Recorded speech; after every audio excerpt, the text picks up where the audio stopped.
La mère des croyants, al-Mu'minin. Que veut réellement dire cette appellation? النبي أولى بالمؤمنين من أنفسهم وأزواجه أمهاتهم.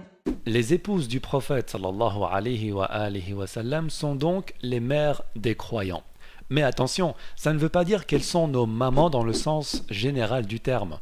Cela veut simplement dire qu'il est interdit aux hommes de les marier, comme il est interdit à chaque homme de marier sa propre mère, d'où l'appellation mère des croyants. Est-ce que ceci peut être confirmé?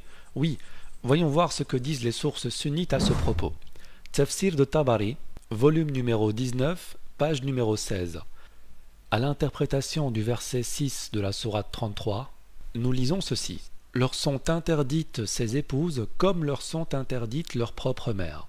Ce qui veut dire qu'il leur est interdit de marier les épouses du prophète sallallahu alayhi wa sallam après sa mort, de la même manière qu'il leur est interdit de marier leur propre mère.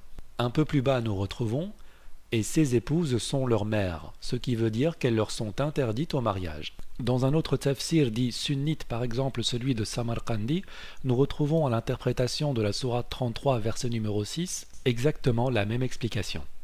L'appellation mère des croyants veut donc uniquement dire qu'il est interdit aux hommes de les marier. Ça n'a aucun rapport avec la relation mère-enfant. Mais alors, est-ce que les femmes peuvent dire qu'il s'agit également de leur mère? Est-ce qu'on peut dire mère des croyantes? Voyons voir ça ensemble. Dans Tabaqat d'Ibn Sa'd, au volume numéro 10, à la page numéro 64, on retrouve ce qui suit. Une femme dit à Aïcha, « Ô mère !»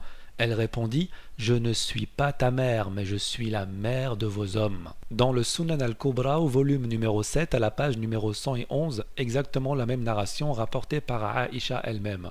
Une femme lui dit, « Ô mère !» Et elle dit, « Je suis la mère de vos hommes, je ne suis pas vos mères. » Il est donc clairement établi qu'il ne s'agit pas de la mère des croyantes, mais uniquement de la mère des croyants. Pourquoi? Simplement parce que les croyants ne peuvent pas se marier avec les épouses du prophète sallallahu alayhi wa sallam après la mort de ce dernier.